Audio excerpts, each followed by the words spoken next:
Hi, hotties. Welcome back to the Real House Guest of North Hollywood. I am your host, Carson Frey. And off camera, but on mic, we have producer Ezra. Hi, hotties. He's always here, but we just thought we should give him a mic finally. I'll just be lurking in the shadows. Don't mind me. Which he always is. No, you're not.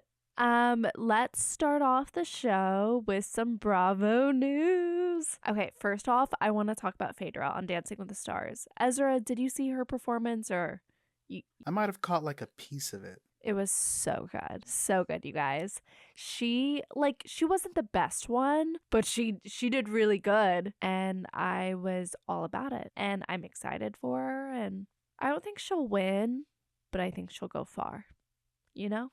It's effort that counts. And honestly, name another person you know that's a reality superstar, like Real Housewives of Atlanta, Married to Medicine, Traders, a lawyer, a mortician, single mom. Needlessly, I say more. She's very capable, you know? And then Nene, she hosted the Emmys after party on E, which, as you don't probably know this, but she was in a big lawsuit with Andy Bravo for a long time.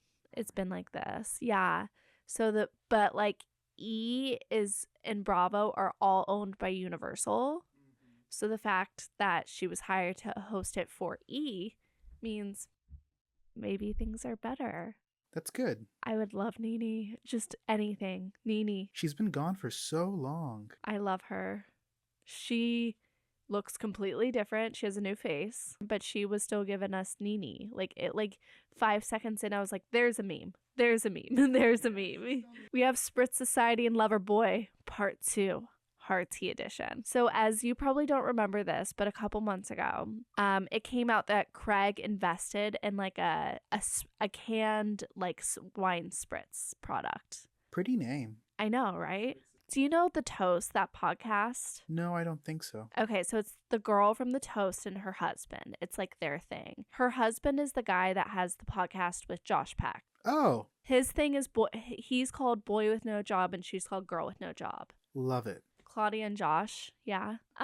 So they are all with that Spritz Society with Craig, which when that came out, Kyle got asked about it on Watch What Happens Live, and he was like, I'm hurt by it. They're a competitor, Because Loverboy, even though they are mostly hard teas, they do have, they're limoncello and some spritzes. Yeah. Then Craig was like, well, I only invested in it because Kyle wouldn't let me invest. And I didn't really think it was a competitor because they don't have hard teas. But now Craig, Spritz Society just came out with a new product. And it's a hard tea, which is just exactly. I'm Team Spritz Society, though. I'm with whoever tastes the best. I like Lover Boys. I do. You've got a little Nancy on your shoulder. A little Calico. Last week we had Sugar on the show. Maybe this week we have some Nancy. Yeah, she's teasing you right now. She's giving it you guys are probably just seeing a orange and black tail, a little side of it, you know? She's a cutie.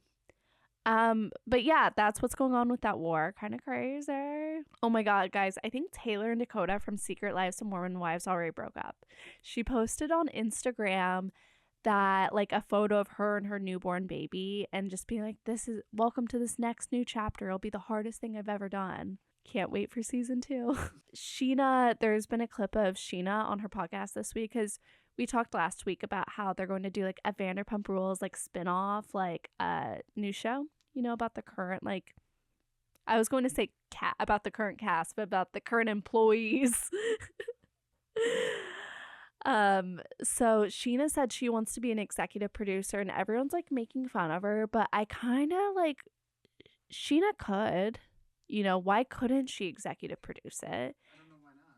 And also Sheena doesn't have her thing, you know? She wanted music to be her thing. But like Ariana and Katie Ariana has a million things. But like Katie has like, you know, the sandwich shop. The boys have their restaurants, you know. Lala has like her brand feels strong, but I think Sheena's just like, I want my thing, you know? Kind of like how Lisa Vanderpump is for Vanderpump Rules. Sheena wants to be to the new Vanderpump Rules cast. She's like, yeah, she's been on a show for 10 years. Like, Sheena also, her car got stolen today. She posted a video and she said basically she lives in Sherman Oaks and she parked her car like in front of her house, but not in her driveway, and it got stolen. And she was like, move to the valley, it's safer, they say. Yeah. And it's just like, I know, like, yeah, she has money, she has insurance, but it just feels invasive, I feel like, when that happens. Book club check-in. So maybe some of you guys were like, oh my god, it's the last episode of the month, it's book club, and then you're listening to this, you're like, this isn't book club. We're still doing book club. I finished the book, you guys. It's a great book. I'm so excited to talk about it. Like, I really am. My mom's not with grandma right now, so technically it's a little difficult, you know? To get Grammy, we need producer mom, and producer mom is on a little vacation, and she's in Wisconsin. And we wanted to shout out her friend, not her friend, a woman she met named Kimberly, who is a listener. And we want to say thank you. And thank you for like saying, even if you've just seen like a TikTok of mine, but lied to my mom and be like, I know you. Thank you for doing that. I went to a very expensive art school and then told my parents I would rather make podcasts. I mean, I'm still doing other stuff, but you know, like, I think it's like cooler for it just like really meant a lot to me. So thank you, Kimberly from Wisconsin. We're going to, if we ever end up there, we'll come to that bar and have a drink with you. Yeah, which I would love to take you to Wisconsin. We're going, let's just check in about Dubai, okay?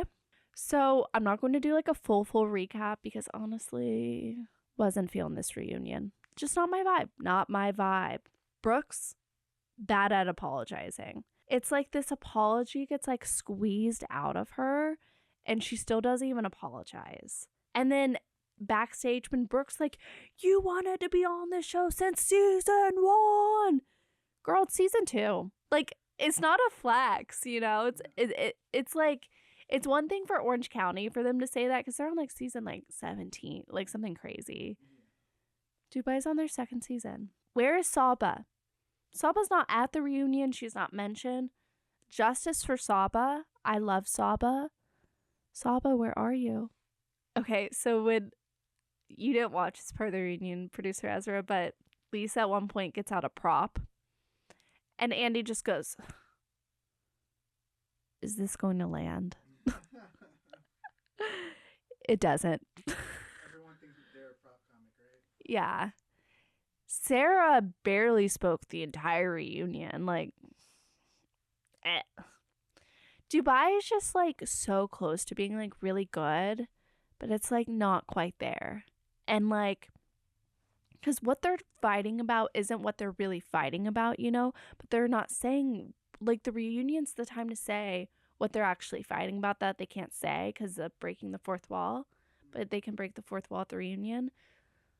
But they still weren't. So, yeah, it's like almost there. But I think if they come back and do a 3rd season, they need to do a cast switch up. I think they should get rid of Lisa, Sarah, Brooks. Like, really, the only working parts are Stanberry and Ion. I think everyone else should go. I just fire everyone. Hard reset. Factory reset this thing. Yeah. Yeah, which, I don't know. Okay. Let's start with OC. Okay, so Real Housewives of Orange County. Singled Out. Season 18. That's crazy. It's like Doctor Who. It just keeps going. Episode 11. So it kind of starts off with Gina. It does start off with Gina and Shannon. And I love Gina stealing those lemons because it feels very Southern California. Like, it just, like, stealing. So what happens as her is she steals the lemons off her neighbor's tree to bring it because she doesn't have, like, wine or anything to give her. So she's like, here's some lemons. I got you from your neighbor's tree. How crazy is that? It feels so Southern California, though. Yeah. So they catch up on what happened when Shannon left. And yeah, like, I don't think Shannon is mad she left early at all. And then Katie, Jen, and Shannon get breakfast and coffee, and they just, like, chat about parenting.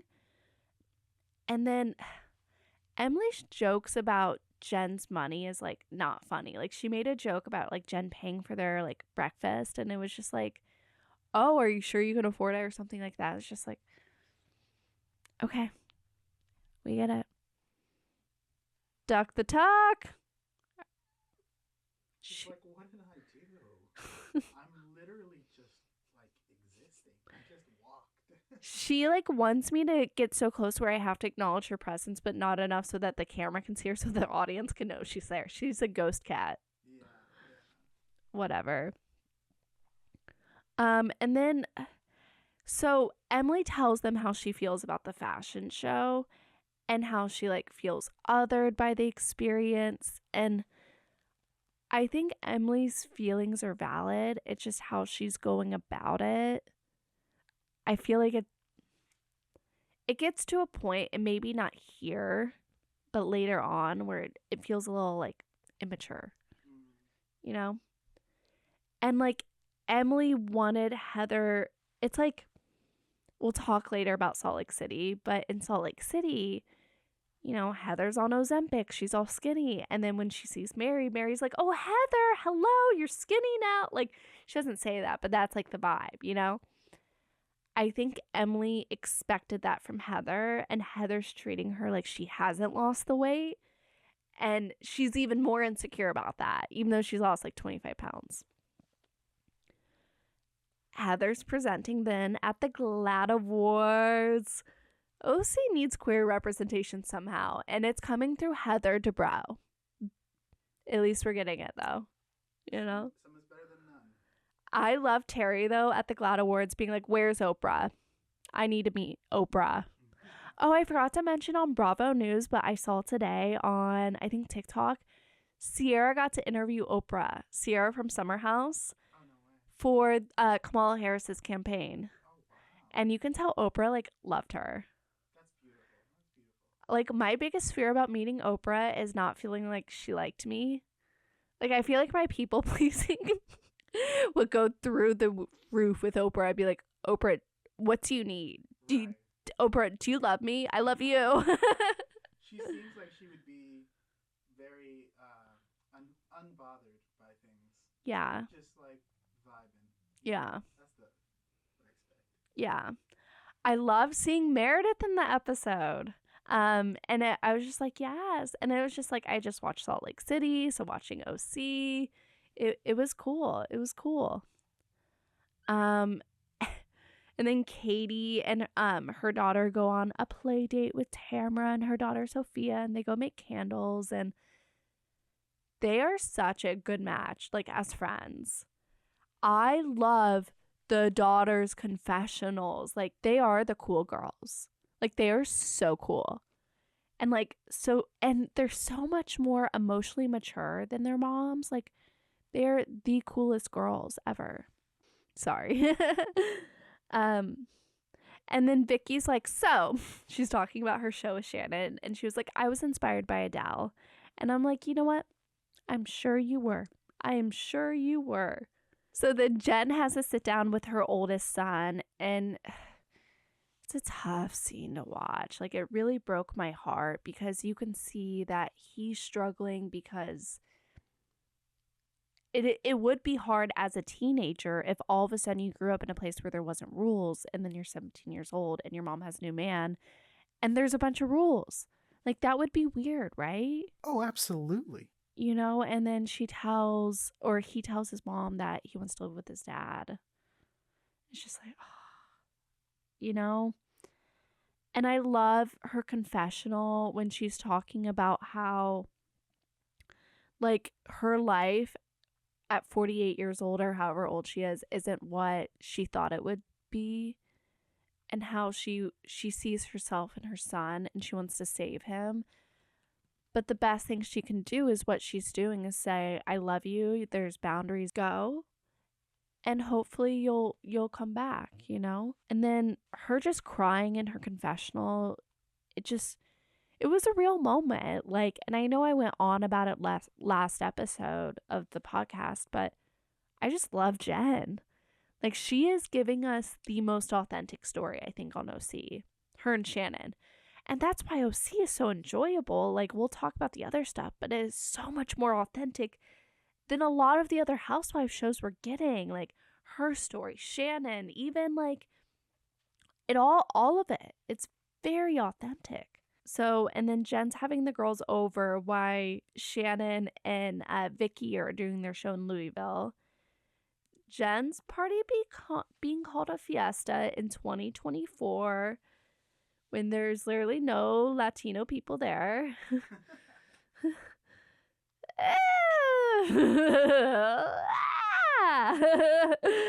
Then Gina walks in some metallic pants that do not fit her, and that's all I could watch every time she was on the camera. I was like, why do these pants not fit Gina? Okay, and then the edit of them at the party talking about DUIs to like Shannon and Vicky's show of Shannon talking about her DUI. Good job, bravo. That was good. They're on it. Yeah. I felt like Alexis was just kissing Heather's ass. Like, just kissing her ass. And then Alexis crying about the whole Shannon thing and just gives this very annoying lead up. Like, this is Alexis. Like, guys, I can't talk about it with you. But something bad happened. What happened? The worst thing happened. You're like, what? Like, it's Shannon. Okay. And Emily, what's up with Emily in this episode, you guys? Like, not her actions, what she looks like, what's going on with her eyes. Did she get surgery? Did she get Botox? What's going on? Something's going on. I kind of love Tamara, though, in this episode. She wasn't up Alexis's asshole, and she was funny, and her and, like, Emily were, like, joking and hiding and being silly. I was like, this is why Tamara's likable, you know? Okay, Alexis, though, throwing the Jenga in the fire. Like, what was going on with that? Like, that's not funny. And then, you know what's also not funny? Tamara, like, as a joke, peeing outside. That is funny. But peeing on concrete is not funny. You go pee in the grass. Like a normal human being. Dogs don't pee on concrete. They had a pool. Her pee probably rolled right into that pool. And the sun was on it. Yeah. Ugh. But then Emily brings up like the whole thing about the fashion show with Heather, and Heather's pretty defensive, but I think she tries to hear her out, but like, listen, she doesn't do a good job, okay? And Emily's very emotional, and so whatever Heather's going to say or anyone's going to say, she's not taking in. Shannon on the road with Vicky, though, it looks a little silly. It just looks silly. Still wouldn't go to that show. I wouldn't pay my money for it, but it looks silly. Enjoy it from a distance, right? Yeah, I would pay like $25 to stream it. Not anymore though. And in person I would go for $35. But like I think tickets were like $65. Damn, that's insane. Okay, Salt Lake City. Season 5. Welcome back to Salt Lake City, episode 1. Costume or couture, darling. So the meta opening, it was very meta. I didn't like it. It, to me, felt like Kardashians on Hulu. You said it felt like Edgar Wright to you, right? Oh, it was just so kooky. Yeah. It just felt overly produced. Like, we had the craziest season last year. I love Edgar Wright, by the way. I just meant that The opening was kooky, yeah. No, but I felt like they were just like, we're going to produce a crazy opening for season 5 because season 4 had like such a insane, receipts, proof, like all that shit. So it just kind of felt like a Hulu show to me. Lisa Barlow comes in like very Lisa Barlow, and it's just like a very Lisa Barlow party, and it's all just very Lisa Barlow, you know? I just love it. I love it for me. I love it for Lisa. Sorry. I know I like am not great at my Lisa Barlow impression, but I can't stop doing it whenever I watch Salt Lake. No, I buy it. It reminds me of that Eddie Murphy movie where he was a robot and there was people inside of him that operated him. Pressing Lisa buttons. Barlow. I actually don't think the voice is terrible. I don't think it's terrible either. I missed all the shots of the snow and the ice, and it just like the general coldness, it just like always delivers for me. Like I love it. I love it. Out the gate, I love our new housewife, Bronwyn.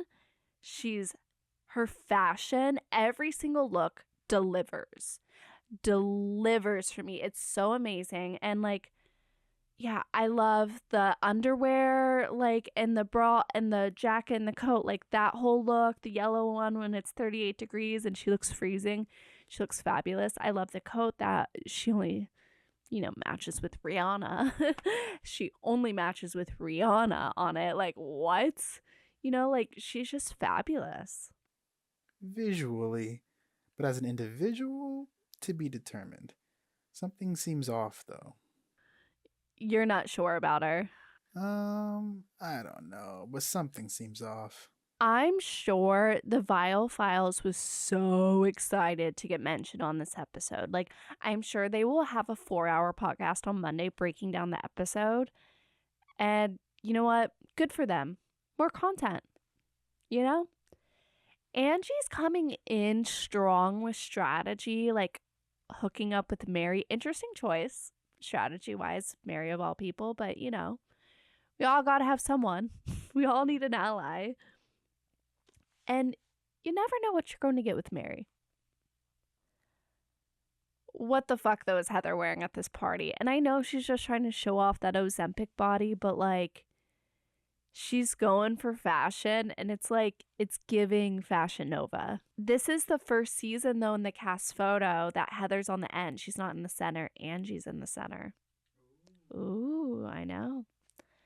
Whitney coming in, though, to Lisa's party, not saying hello, is rude. It's rude. Like, I did not like it. And oh my God, when Brittany called Bronwyn's outfit a costume, I was offended for her.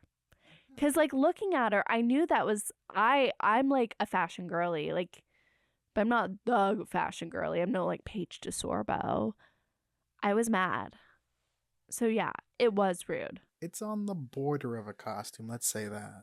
Yeah, but, like, I don't know. When I go out in the world, like, kind of existing like that, but it's clearly not a I don't know. The whole, is it hoarding? It's hoarding.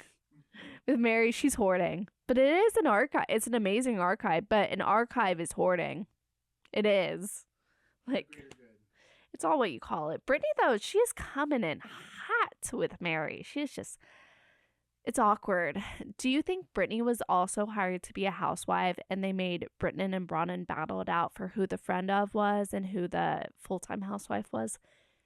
Because that's what I think happened. Does Meredith have a new home every season? I think she does. No shade. No shade. I just love it. Girl, I rent too, and I don't move every year. Meredith coming for Whitney, though, and about the bath bombs. It's so classic housewife, and yeah, it feels very produced, very construed on their end, very much like I'm playing the role of a housewife, but I still loved it, and I still ate it up. Like, I love it, and it just, like, Whitney, though, I didn't love her in the scene. Like, it kind of, like, seemed like she was almost laughing because she felt like, oh, we're being such housewives right now. I did love Mary's confessional where she was like, I don't sit in baths. That's like, I don't want a yeast infection. I was like, that feels on character. Angie, though, feels a little bit thirsty. Like, so Whitney and Meredith got into it, and then they like, it started to die down, and then Angie just goes in and was like, let me talk to you. And her scroll wasn't funny. I don't know why she thought it would be funny. Like, it wasn't funny. And it was giving reunion behavior. And I'm like, girl, it's your premiere episode. It's not your reunion. Like, the prop it's just not funny, and it doesn't feel real. Like, no one would do that in real life, No one pulls out a scrim full of grievances at a party of like 20 people and is like, let me go through my scrim of like, it just feels so television. You planned for this a little bit. Let's say that. Yeah. And it's just like, were you inspired by Monica's burn book? And then when Lisa Barlow's like, okay, open the gates. It feels like Willy Wonka in the Chocolate Factory. He's like, open the gates. I just kind of love when Mary doesn't like someone. Like, it's just so funny to me. It does seem, though, a little bit like you either love them or you hate them. Yeah. Yeah. And when she hates someone, she hates them. Yeah.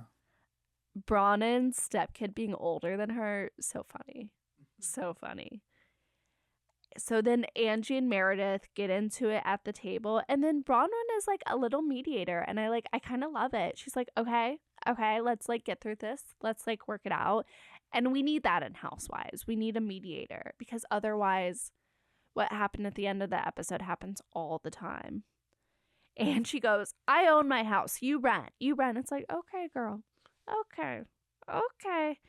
And so then Lisa and Whitney get into it about the podcast, about the Vile Files. And then Lisa calls Whitney a liar. And then Whitney's defense is like, I'm not a liar because what I'm saying is subjective. Which makes sense, but I'm still Team Lisa.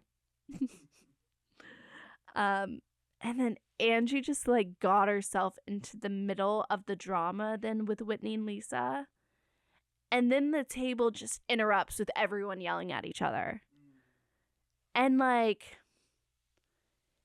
I kind of like, everyone goes all out on Whitney and Angie, but like they both started it like at separate times, but they both started it. So they kind of deserved what happened, I think. My favorite part though of when Salt Lake City comes back is when they say, I'm working on my Hillen.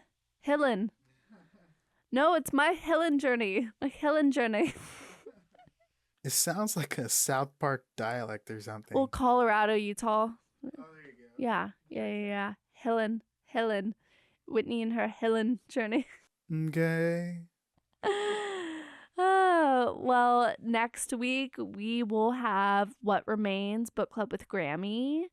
I'm very excited for it. Tune in if you're a Carol fan. Tune in if you're a Roni fan. Tune in if you like books. Tune in if you like me. Tune in if you hate all those things but you love Grammy. There you go. Yeah. And then I do want to announce our book club, or hint at it. I won't say it, but maybe I'll reach over and might grab it and pick it up and put it into frame. I don't know. We'll talk about it next week. Okay, bye. Have a great week. Love you guys. Be sure to follow me on all platforms. Follow producer Ezra. Yeah. Thank you so much. Bye, hotties. Bye.